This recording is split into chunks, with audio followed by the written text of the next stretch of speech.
शक्तिशाली नेता आज आम गोटे गर्वर दिन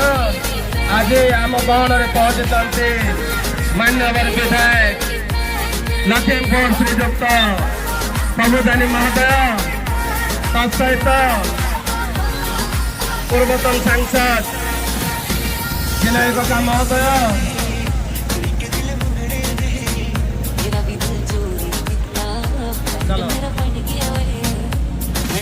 निष्पत्ति नियंतु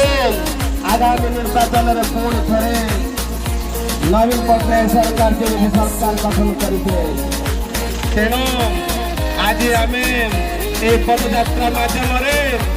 सरकार अर्थात नवीन पट्टनायक सरकार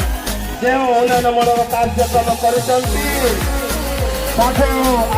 निकट को पहुंचा